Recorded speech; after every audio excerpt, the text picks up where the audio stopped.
AFJ is committed to building power, transforming courts, and securing justice for all.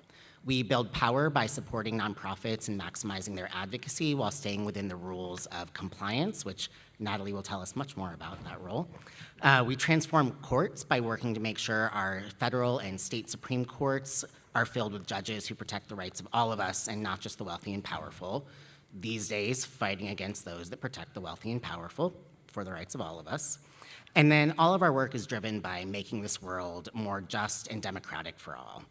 And I'm thrilled to be joined today by three of these experts: Natalie Austinfort, AFJ's Boulder Advocacy Program Director; Brianna Twofoot, Vice President of Organizing, Elections, and Campaigns at Planned Parenthood; and Leroy Johnson, Board Member of Southern Partners Fund. And while she's not up here with us, I also want to thank Lizzie Hurick, who pulled together this panel and would not have happened without her. When we first started talking about putting this together in February, we had already seen the wave of the first attacks from the Trump administration, starting with executive orders on day one, attacking nonprofits and nonprofit advocacy. Since then, we've only seen a vast escalation of using every tool of the government, whether it's executive actions, Congress, agencies, including the DOJ, to threaten the critical work that nonprofits do day in and day out, and in fact, really our very existence. And when people first think of nonprofits, direct services are often what comes to mind, and that plays a critical role in supporting our communities. Nonprofits, though, also serve, as all of us in this room know, as the voices of those communities and constituencies in advancing their missions and advocating around the policies that affect every aspect of our lives. Nonprofits really are the voice of the people in the policymaking process through advocacy. They've also been a bulwark in recent months and past years in holding the line against the worst abuses of power. Whether it's organizing communities, challenging unjust laws in the courts, empowering underrepresented voters, or holding those in power accountable, nonprofits are really doing the essential work. Nonprofit advocacy is actually the advocacy of the people, and that's why, in turn, it is straight out of the authoritarian playbook to dismantle civil society. Our panelists today will discuss what these attacks are and the impact they're having and what the stakes are, what the role of nonprofits and funders are in this time in supporting advocacy, and how we can join together to fight back and push back against these attacks on civil society. So we're going to end with time for Q&A, and to start us off, I'm going to turn to each of our panelists. Again, thank you for joining, and have you begin by just shortly introducing yourselves, your work, and why you were brought to this panel. I'll start. Hi, my name's Brianna Twofoot. My pronouns are she, her. I work at Planned Parenthood. I lead all of the organizing, electoral work, both coordinated and independent, and campaigns, both state and federal. I alone don't do that. There is an amazing team that gets that work done. And I'm here in part because Planned Parenthood has been under attack for as long as I've known about Planned Parenthood. I learned about Planned Parenthood as a patient when I was 21. I'm going to age myself, but emergency contraception was not over the counter at the time. You had to go to a doctor and get a prescription. And I was living in the Mississippi Delta. By the way, small world, yes. This gentleman rejected me from my first organizing job that I applied to in the Mississippi Delta. It was right. The person that got hired deserved that job.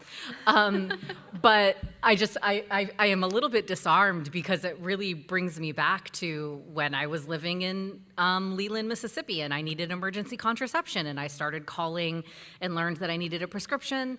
And then even if I got a prescription, I called every pharmacy I could reach until I was suddenly calling Memphis, which was 2 hours away.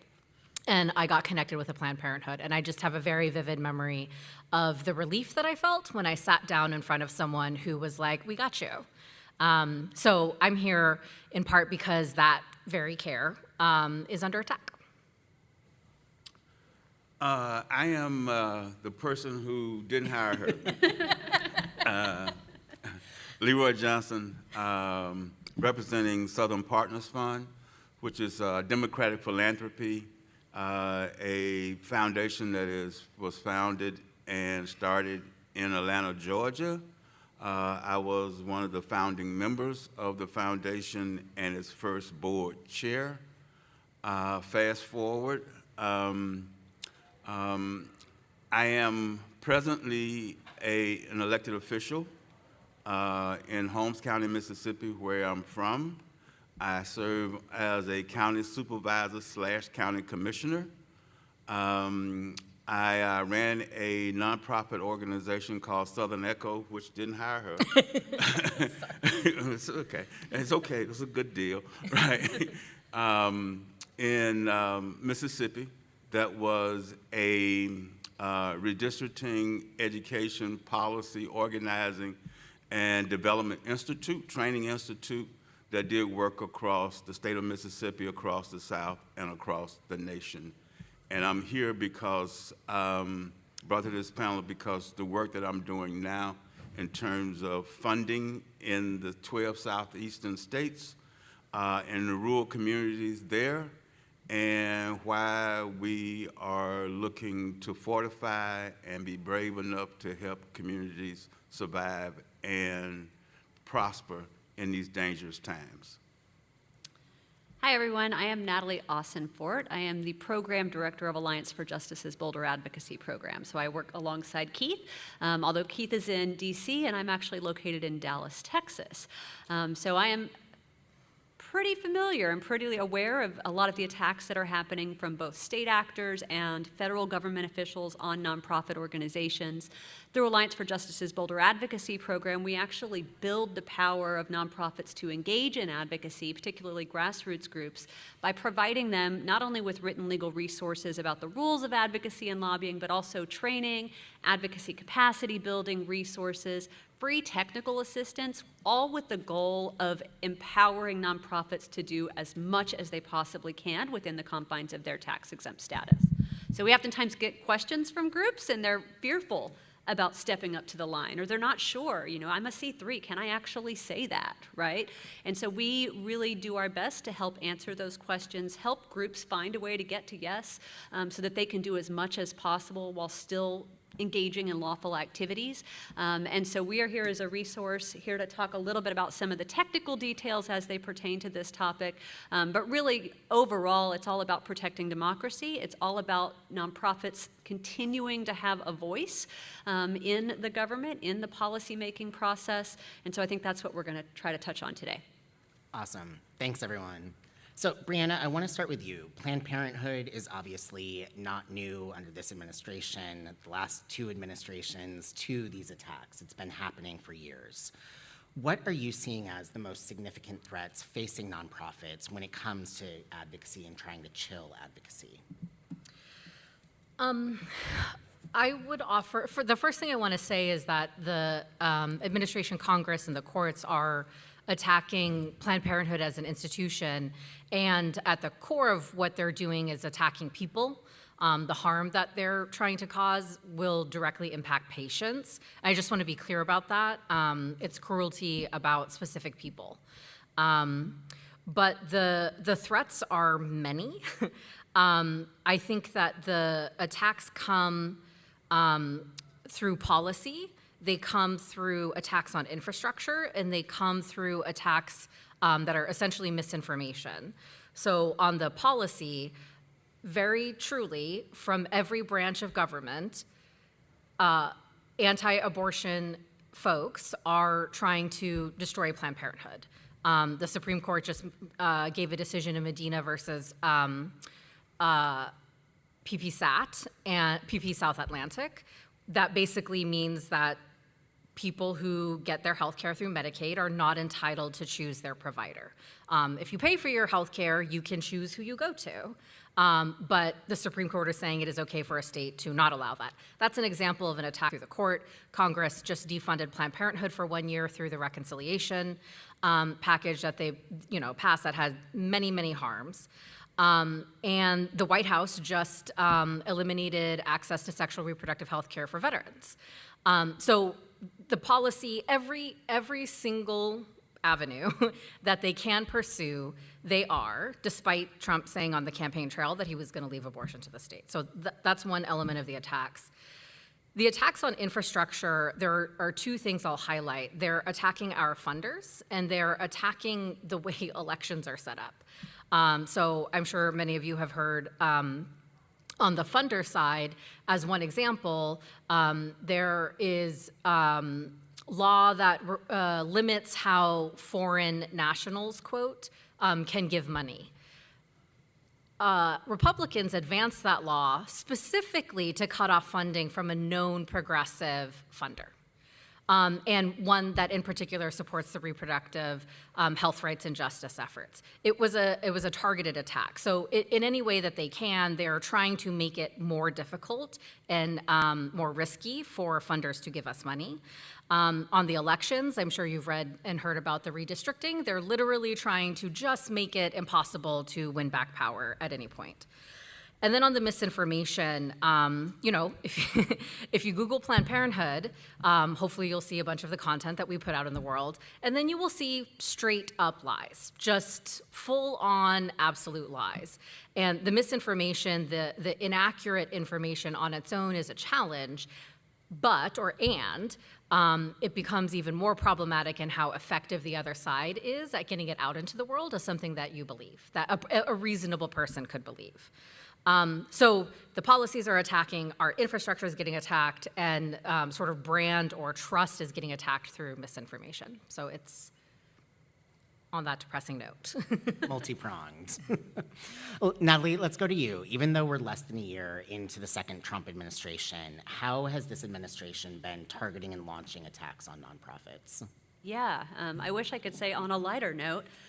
We'll go there. But so we have literally seen from day one of the Trump administration executive orders, executive actions, all sorts of litigation, government policy decisions that are impacting nonprofits and that really do pose a threat. So if we look back to January 20th, we had one of the first executive orders come down that ended DEI programming in the federal government, but also simultaneously ordered the examination of grants and grantees that were receiving environmental justice and DEI grant awards, right? So that was, kind of right at the beginning, set the stage for what we were certain was to come already, but really at that point knew was probably going to be coming more quickly than we may have even anticipated. We've seen additional executive orders. I'm not going to go through all of them because, as you're all aware, that would probably take days. But we had one that was addressing the risks at Harvard University, which is, of course, a 501c3 educational institution. We had executive actions through DOJ, who attempted to infiltrate the Vera Institute of Justice in DC. We've also seen legislative proposals that would make it so that the IRS and the executive branch can revoke tax-exempt status with more efficiency than the current due process that is provided.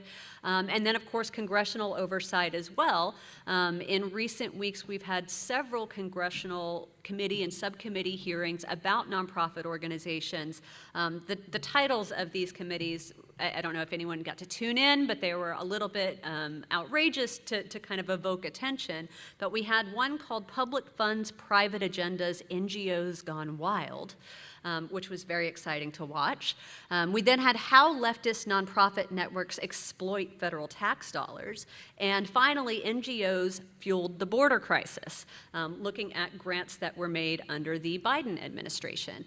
So we're seeing all of that at the federal level. We're also simultaneously seeing criminal accusations being thrown out against nonprofit organizations. For example, the FBI earlier this year asked Citibank to freeze the accounts of several nonprofit organizations, saying that they were under criminal investigation as part of their receipt of climate justice grant awards. And then, of course, at the state level, we're not safe at the state level either. We have state government officials who are coming after nonprofits too. I mentioned that I happen to be located in Dallas, Texas. Towards the end of last year, we actually saw state law enforcement raid the homes of multiple members of LULAC, alleging voter fraud was happening there. I mean, these were middle-of-the-night raids where people basically busted in the doors and pulled these people out in their nightgowns while they searched their homes. We've also seen investigations in Texas of nonprofits like the Annunciation House, very publicly known and well respected in the community, basically saying that they're providing illegal services to immigrants. And so they're under kind of this watch under our AG. And then, of course, we hear it in other states as well. We, get calls through our technical assistance hotline from groups who are concerned that they might be under threat. They want to know how they can prepare. We've heard rumors of things happening in Mississippi, in Florida, in Georgia. And a lot of these requests are coming in from government officials, basically just asking for a lot of information, a lot of data, a lot of records, trying to figure out if they can find some way to get these nonprofits on the hook for some sort of violation. And so it's something that we're monitoring and obviously helping to create new resources to help combat that. Well, you started to get us there with the midnight raids and people in their nightgowns outside, but a lot of times these policies are on a page in the headlines. Let's get into how does it actually play out on the ground? How does it manifest in the communities that you all work in? Oh, okay, I start. All right. I'll first start with something that George Orwell said. George Orwell said, during times of universal deceit, where a lie becomes the truth and the truth becomes a lie, telling the truth becomes a revolutionary act. So, what Southern Partner Funds say, if you can't be a revolutionary, fund one.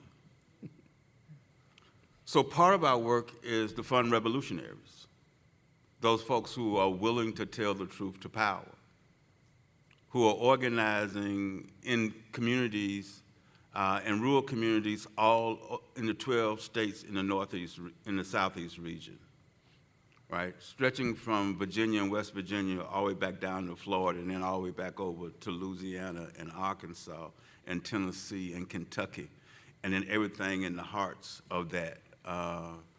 Called the Deep South, which is the 5 Deep South states of Mississippi, Alabama, Georgia, Louisiana, and Florida. And so we have all of that as a part of what we do. And so one of the things that this whole process is doing is having a chilling effect because of the fear that is derived to the foundation. So now, hear this, if a foundation gets scared, you know every one of its grantees are going to be scared. So if we act as if though the earth is falling, then they are going to start scrambling to find a place of cover. And so part of this work is being able to put them in a place where they can have some comfort.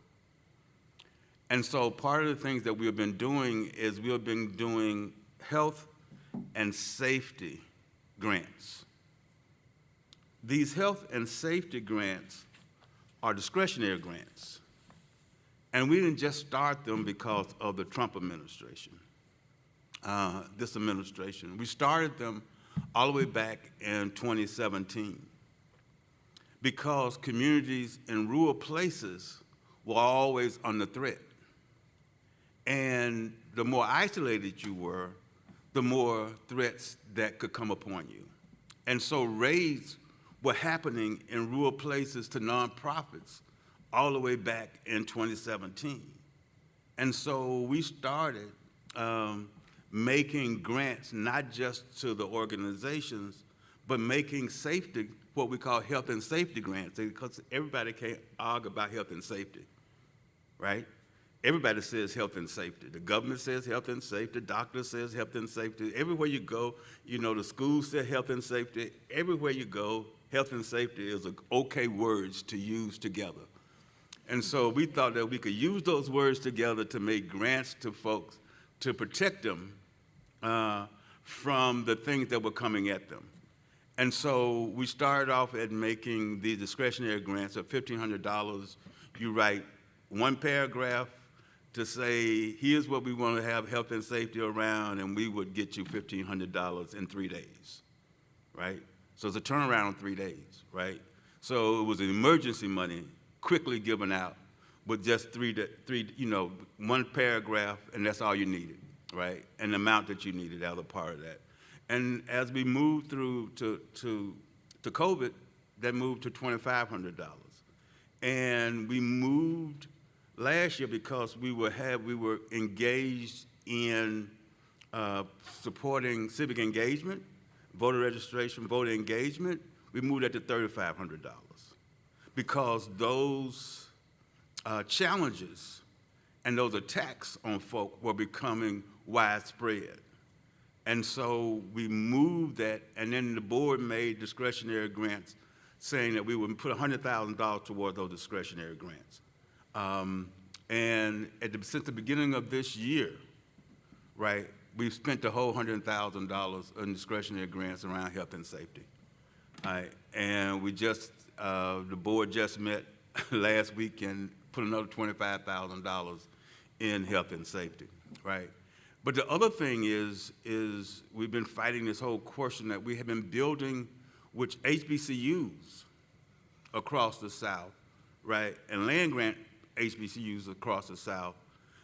These organizations who are working for environmental justice and working in areas around reproductive health, or working in areas around immigration, safety, and policy, working with these land-grant institutions, working with these HBCUs, to get them government money and government contracts to do work for the universities, right? All of those were killed, right? All of those were killed, and with executive orders, when the Trump administration came into place, he wrote executive orders that killed all of the grant money. And so now all of those groups are fighting to try to figure out how do we make this big old hole we had in our granting process, in terms of money we would have for resources. And then for us to go to larger foundations to ask them to give us money, since we are a re-granting foundation also, is to give us money so that we can kind of plug some of the holes.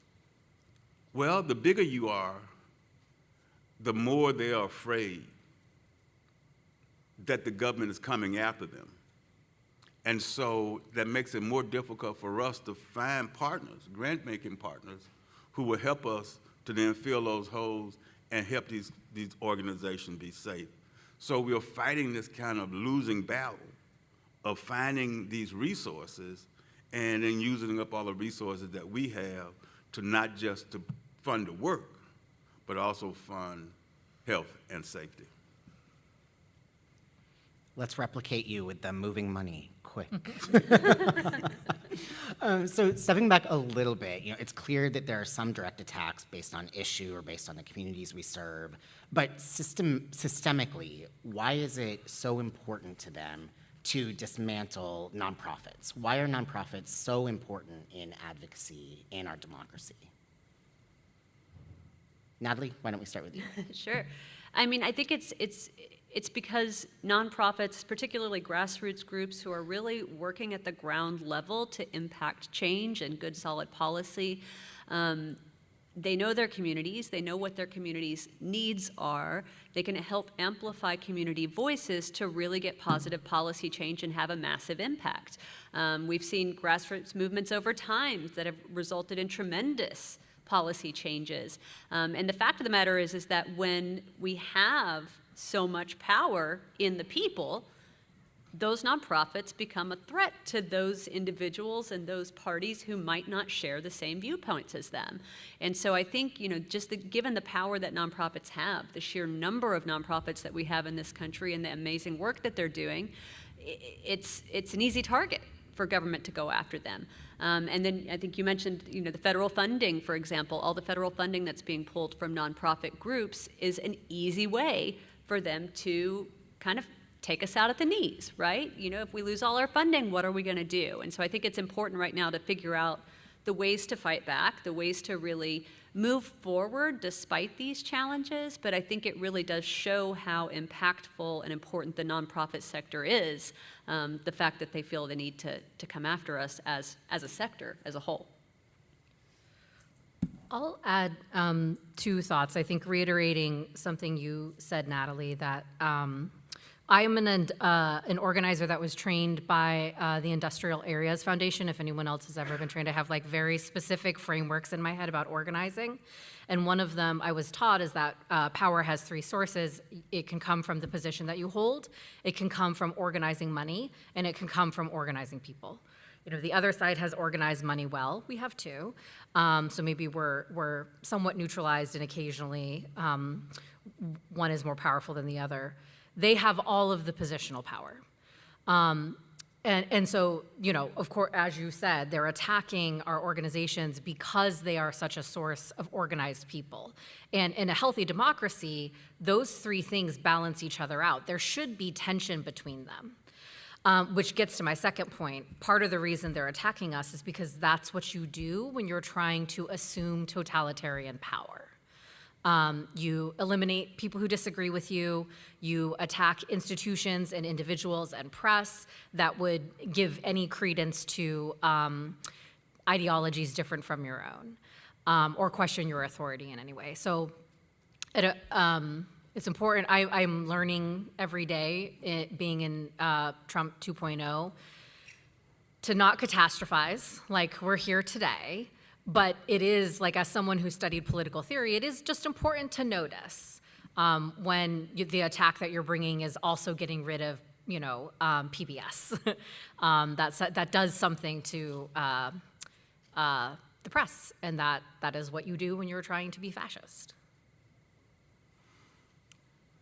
Well, you know,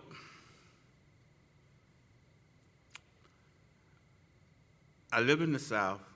I live in the Mississippi Delta, right? And the South is the most religious part of the country. And sometimes I say the South is the most religious part of the world. Not because they are, but because they say they are. Okay. And I live in the Bible Belt, and I will tell you that it's more belt than Bible. Right? This whole knowledge, this whole thing it really is about power, right? And, you know, when the evangelicals of the South began to say that Trump was the second coming, I think that he actually believed that, right? Because they said Christ rose with all power. Trump is saying, I didn't rise with it, but I got it. You know, I got all power, and this all power allows me to make decisions, and I don't care about the Constitution. Because they asked him, so are you going to follow the Constitution? He said, maybe, but I got some smart lawyers who are working on that. Right? Now, I didn't say that. That's what he said, right? So if a person is willing to tell you, I don't care about what the Constitution says. Yeah, I swore an oath to it.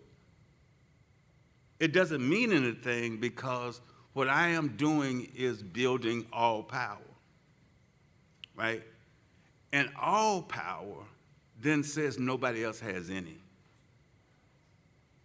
And so this whole question of how that then permeates and chills the effects of organizing is immense, right? And so it doesn't happen unless you are successful, though. Power don't come to crush you unless you are successful. So the answer to what's going on is our folk were successful. They're being successful at winning around policies, around changing, and making democracy about democracy, right? Right. So when people have power, then they act with power. And the more we begin to group folks together and organize folks together for power, that's when things began to change. And as that change permeated, the folks on the other side decided the only way to crush it is to come at it with all power. And so I say that part of the things that we need to do is continue the things that we're doing, but to continue it better, right? Because the only way to really get somebody's foot off of your neck is my grandmama used to say, you need to bow your neck, boy, right? And then as folks, you begin to bow your neck so they can't press you down. If you have somebody who can begin to push that person off of you, you can't do it from the place where you are on the ground being pushed down.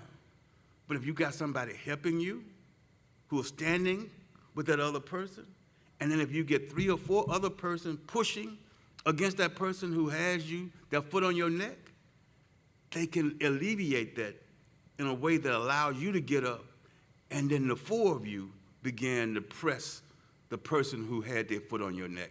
That's what organizing was doing in this country. That's what we were doing in this country, and that's why power coming at us, right? We are in this situation because we have been successful. If we hadn't been doing anything, it wouldn't have never been a question. We are being successful, and we need to continue to do that, and we need to find the resources to make those things happen. So I want to lift up some pieces of that you said, particularly when people come together. Right now, there's a tried and true tactic of divide and conquer. Attack them so that they don't have time to help them. Attack them so that they're against them. In this moment, what kind of successful coalition and solidarity strategies do you see as important in fighting back on these attacks? I'll just open that up to whoever wants to start.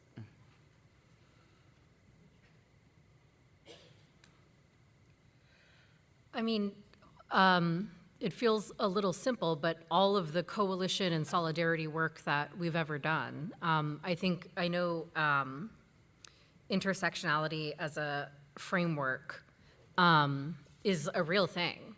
So when the Congress was attacking everybody, humans, Americans, and non-citizens through the reconciliation bill, it really did require everyone speaking up. They were taking healthcare money away from Planned Parenthood patients and disabled people to fund ICE. So I think what I experienced in the coalition work around reconciliation was that we were powerful in numbers. And it's all of the traditional coalition work that we always do. I will connect the last question to this one. One of the effects of the attacks that I've been experiencing in the organizing work is increased violence and threat of violence. Planned Parenthood has always experienced, when I onboarded to the job, you get training in safety and security, and it really was something else. It gave me the feeling, I was a second grade teacher in my first job, and the feeling I had when we would do active shooter drills or tornado drills, where you're like, oh my God, I'm responsible for these children. And that's the feeling that I had preparing to be an organizer at Planned Parenthood. And you have to have that feeling or that training because that's a real threat. And, without going into detail, it is more. The other side has never been pleasant. I have never experienced anything like what I've experienced this year in terms of their aggression and just their aggression and sometimes their assault. So to come back to the coalition work, the relief that I would feel, knowing that, I might be targeted in a particular way when I'm walking around the Capitol wearing pink, they know, they look for you in pink, and then they harass you to try and make you not want to do your advocacy. And knowing that I was not alone. Very truly, I knew that I could walk down any hallway and I was going to run into SEIU, I was going to run into Reproductive Freedom for All, I was going to run into Popular Democracy. Just everyone was doing the work together, and it meant that very truly, week after week, we felt safer and we were reminded of our power. So I think the threats and the risks are all still there, but like just leaning into what we know makes us powerful as a whole has been really helpful. So we're going to turn to Q&A in just a minute. While you're thinking of your first questions, I want to tee up just thinking about either other countries where they've faced these strategies as a slide into authoritarianism or lessons learned from past movements. What are some lessons learned that you see that we can apply in this moment? Well, I think one of the things I give John Lewis credit for, of all of the folks who came out of SNCC, and my dad was a member of SNCC in the Mississippi Delta,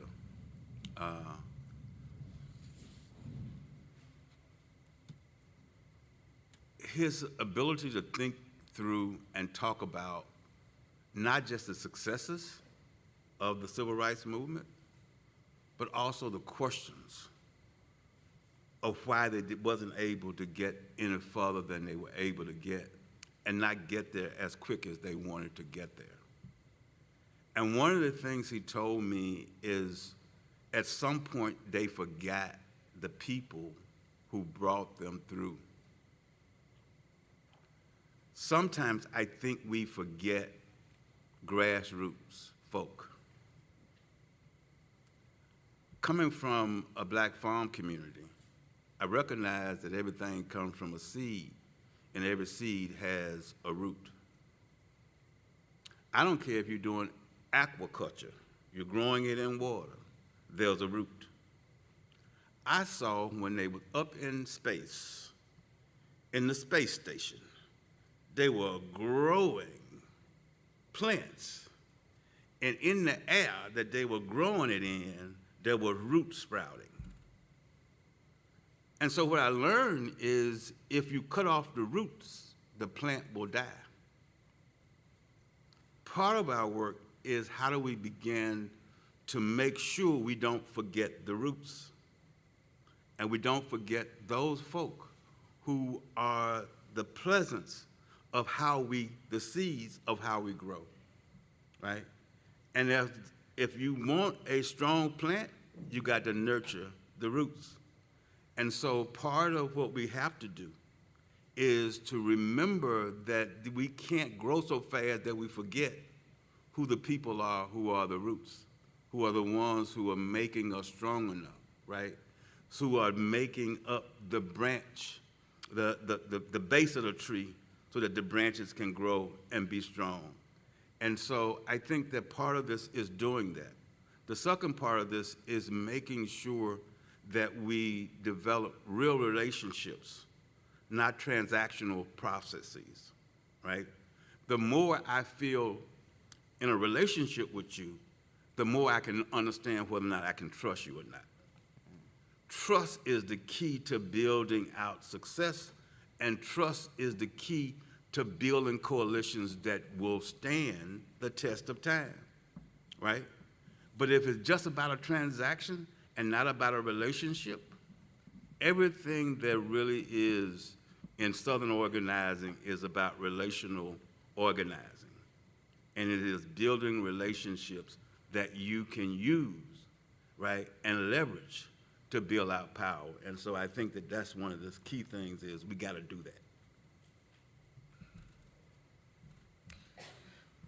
Oh, I was just gonna pick up on the theme of trust a little bit too. I mean, because I think one of the, not solutions, right? It's not going to be a cure-all, but one of the things that we could be thinking about is more trust-based grant-making of grassroots organizations.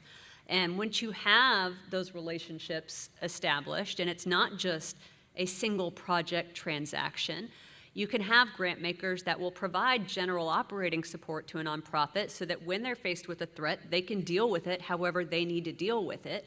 so that when they want to start a new program, they can start that new program without having to hit a very specific target for deliverables, right?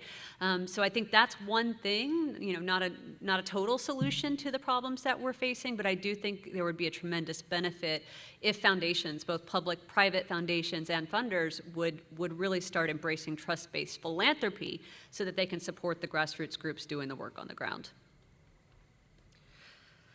I have one thought from another country's effort that is not something that I would get to do at my job.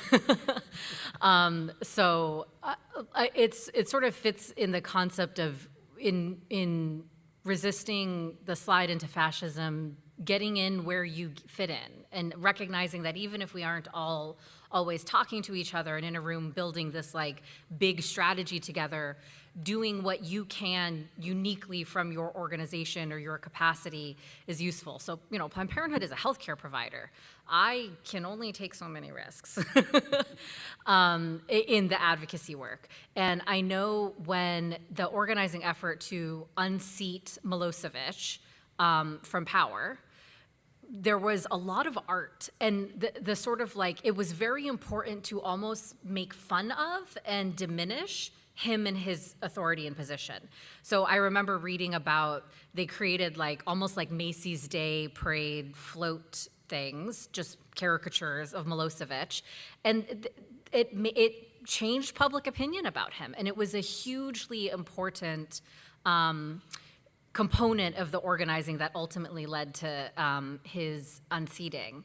And I can't do that at Planned Parenthood, but so that it's like everyone has something to contribute, and even if we don't get to all say it, like for people who can resist real hard and do it like sarcastically and with joy and with fun, like do that. And if you're at a giant institution where you can't, like do your legal thing too, like whatever it is. So that also reminds me of, in those moments where we can celebrate that creativity, like I immediately thought of, if you're in DC, there's a beautiful mural of Justice Ketanji Brown Jackson at 14th and S, and a terrific organization, She Will Rise, after her confirmation, held a block party it was a joyous celebration, and one of the most inspiring things that now, in these moments, when I'm on 14th Street, I still like look up and see that, and see that inspiration. All right, so we want to hear from you. We're going to open it up to Q&A. We have about 10, 15 minutes. Just open it up, see what questions are. And we have a mic that will pass around as well.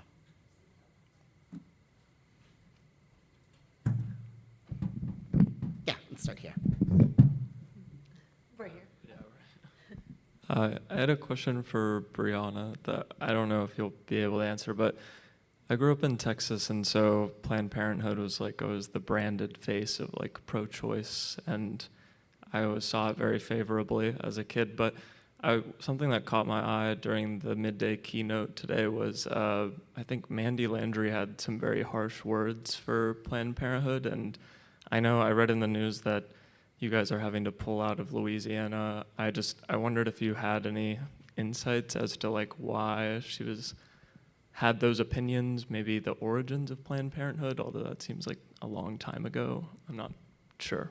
Yeah, I wasn't there. I won't speak to the specifics, but I would acknowledge two things: that the history of Planned Parenthood, and then what is going to be difficult for Planned Parenthood in the months to come. Historically, Planned Parenthood has some racist and misogynistic foundings.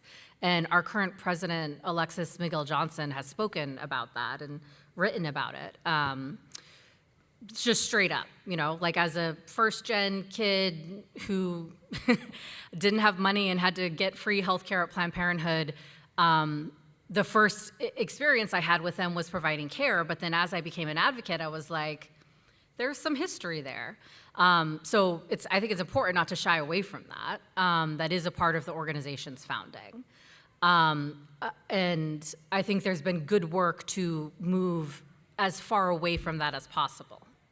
But, we live in America, and all of our institutions are, or most of our institutions are rooted in what this country is rooted in. The second thing about what's going to be difficult for Planned Parenthood in the months to come, Planned Parenthood's mission is care no matter what. And I think, working there, working at the national office and with providers, I believe that we all carry that deep in our bones. The government is trying to make it so that we cannot provide care. And currently, there is a preliminary injunction to the defund. So Congress says you are not allowed, Planned Parenthood, you are not allowed to reimburse for Medicaid. A court says, hang on, you can. We're not going to implement that law. And the real challenge for Louisiana, for the affiliate that provides care here, is we are already being sued for over $1 billion for providing care under court order in another lawsuit. So we already are involved in litigation where a court said, a state said you can't reimburse for Medicaid. A court said, yeah, you can. We're going to put a stop on that. And so we provided care, or locals provided care, and then we're getting sued for $1.8 billion over it. It's just such a terrible risk assessment to have to make. You want to say, yes, the court is saying we can provide care, and I can trust that, and we won't get sued for billions of dollars, but then literally that same organization is getting sued for doing exactly that before. So I do think it's going to be a real challenge if the defund of Planned Parenthood goes into effect. Planned Parenthood health centers will close.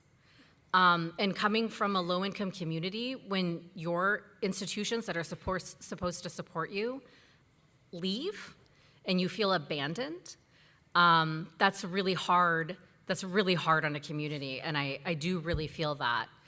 And someone's put us in this situation. Thank you so much for organizing today's panel. My name's Kay. I live in Tennessee. I'm part of our Repro coalition as a volunteer there. And this question is also for Ms. Twofoot. You spoke about solidarity and deep coalition work, but I don't mind naming, as a past Planned Parenthood patient, volunteer, staffer, and donor, that I'm wondering why I should trust Planned Parenthood in this moment, because some of what I've experienced as a Southerner is that y'all were the first to stop providing abortion services in my state after Roe fell, even when other abortion providers were continuing to provide care and could under the law. Y'all raise money off of work that small grassroots unpaid volunteers do in states.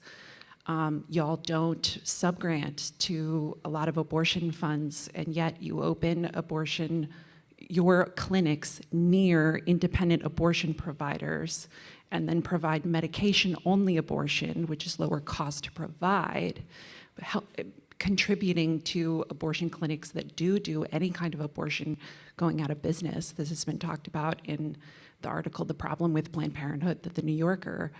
So I guess I'm just wondering, as a repro advocate who was a staunch believer, and Planned Parenthood in many ways motivated my growth in the movement, what should I expect from your leadership moving forward, and why should we continue to trust Planned Parenthood?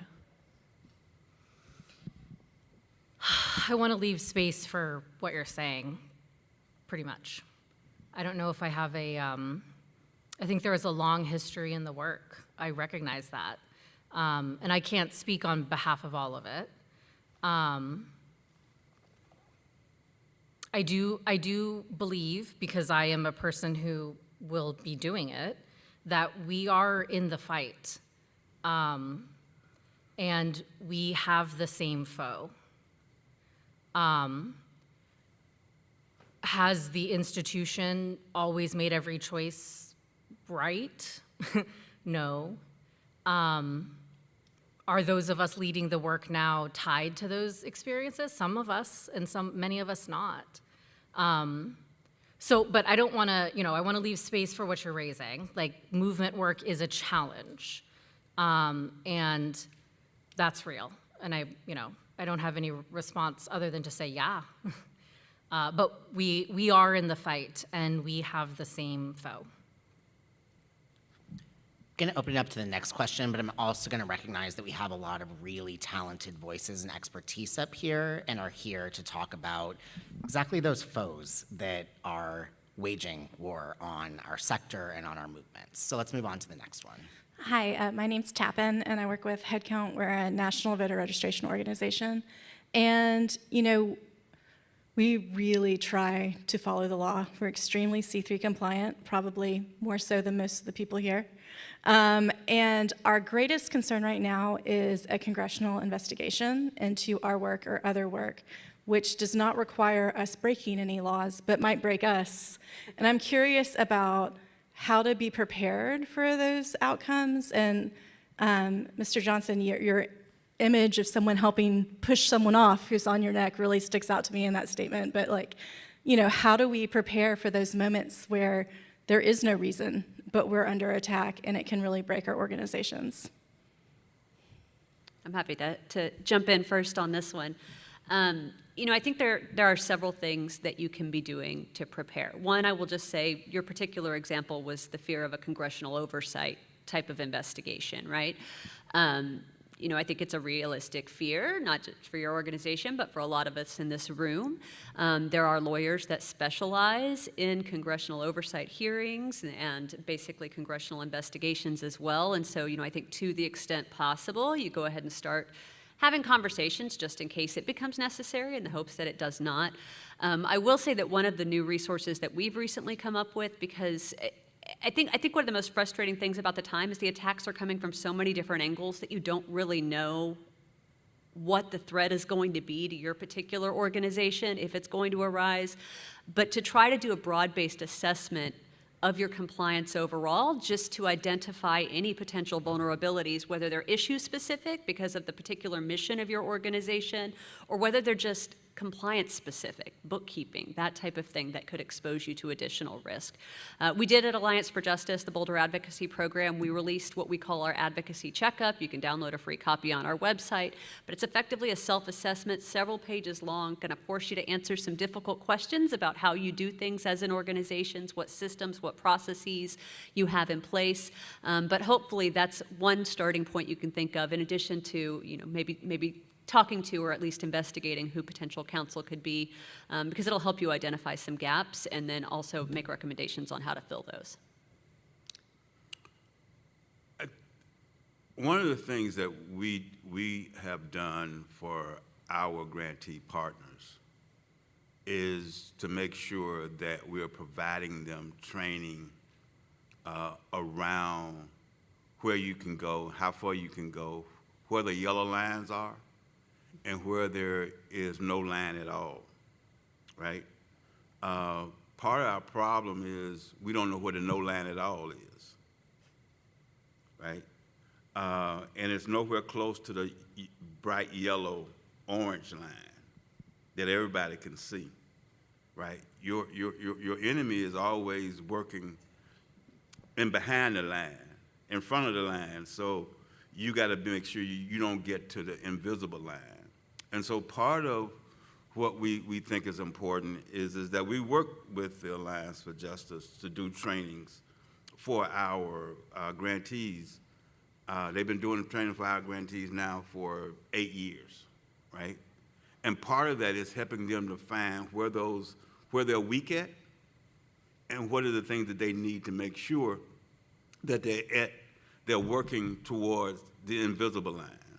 We've used Common Cause, we use Southern Coalition for Justice. We use all those folks who are lawyers and who work on this consistently.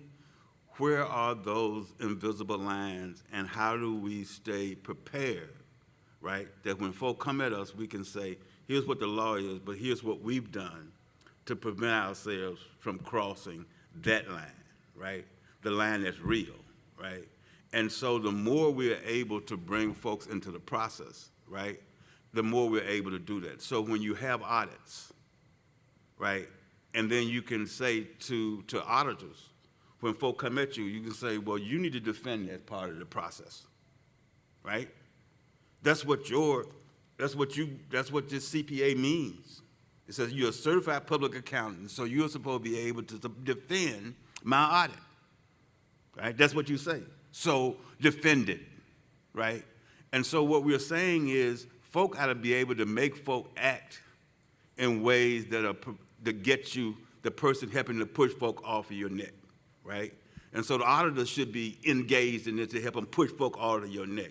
The lawyer should be engaged in helping to push folk off of your neck, right?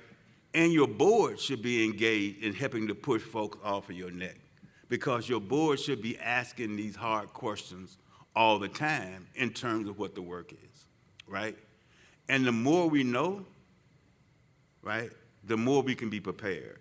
And so when you know that these things are coming, then you can begin to work on them. And so part of this is we in it, and so now you got to protect, but also learn at the same time what this is as a part of that. And so I think there's a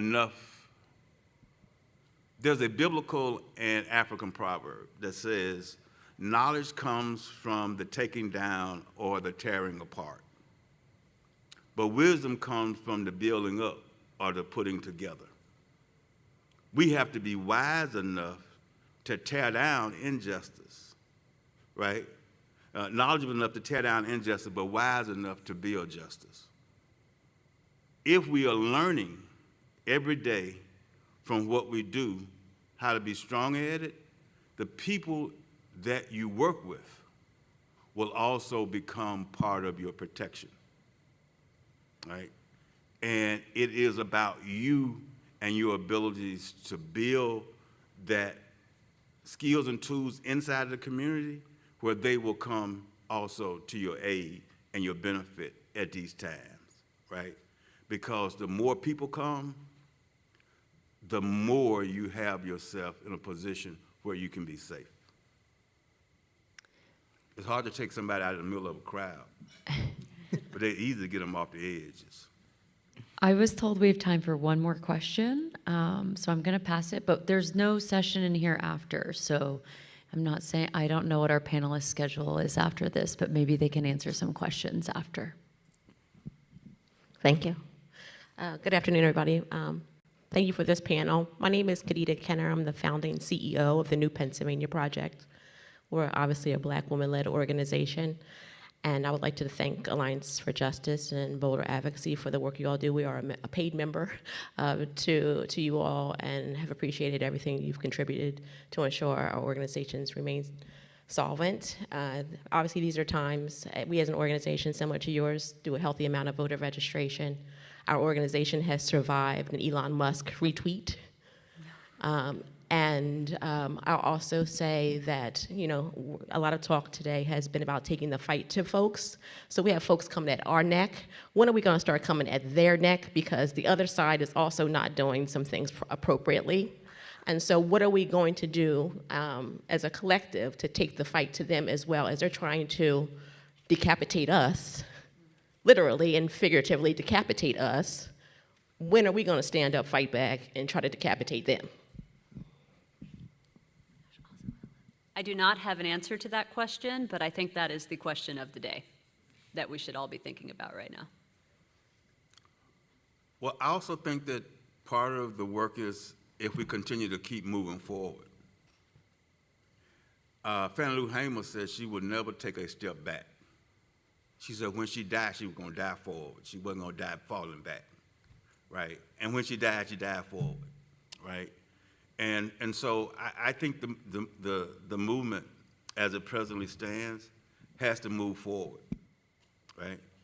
It cannot retreat, because if we retreat, then we're going to lose ground that I don't think we can ever get back, right? And so the question becomes, how do we continue to move forward? And what are the things that we need to do to make sure that that happens? And part of that as a funder is to make sure that resources are available to continue to help you to move forward. At the same time as you are building defensive things, you need to be building offensive things too, right? And so the question becomes, how do we make sure that for 2026 we we are engaging another 100 million voters, right? How do we do that, right? And how do we make sure that that 100 million voters that we engage actually then engage in voting, right? Because we do a lot of voter registration and we get voter numbers, but then they don't turn around and vote. And so the question is, how do we engage them in that way so that they become an everyday voter? I don't care when the election is, I'm gonna vote, right? And I'm gonna find a way to vote, and I'm gonna vote for the right people, right? And that is about building trust, building relationships, and building forward. And I think that that's, you know, this whole idea is old man told me one time, it's hard to put salt on a flying bird, right? And he said, unless the bird lights. So I want all of us to be flying birds. So for that means that we got to be in action. We cannot be sitting on the tree limb, because if we sit on the tree limb, then they can put some salt on us. But if we continue to fly, that's what we need to be doing. And so I will, and the Southern Partners Fund will continue to put money in places where folk can fly. I feel like I should let that be the last word, but I will offer two things on the, like, when are we, how are we, when are we fighting back? For states that can, ballot initiatives have been like an amazing, fuck you. So like the Supreme Court overturns Dobbs, and many states worked, you know, ballot initiatives are expensive, they're a tremendous amount of work, and it solidifies for a state rights that can't be taken away. So, you know, for states that have that kind of direct democracy ability in their state, I think that is people are doing it. Nevada has to do a second vote. I think there are 7 or 8 states this year working on ballot initiatives related to right to abortion.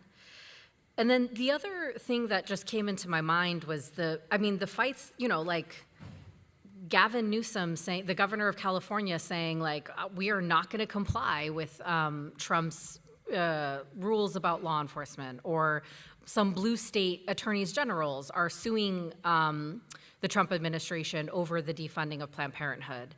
Like, there is fight to be brought. Whether it feels like movement fight yet, or we found a way to have movement around it, I think remains to be seen. But it seems like, you know, there's some potential. With that, we're going to end on the hopeful. We can build, we are building. And I think in terms of this session, that the attacks on us, everyone in this room is committed to fighting back on it. And that's how we are going to persist. So thank you again, everyone, for joining us here and online. Thank you to all of my panelists. And enjoy the rest of the conference.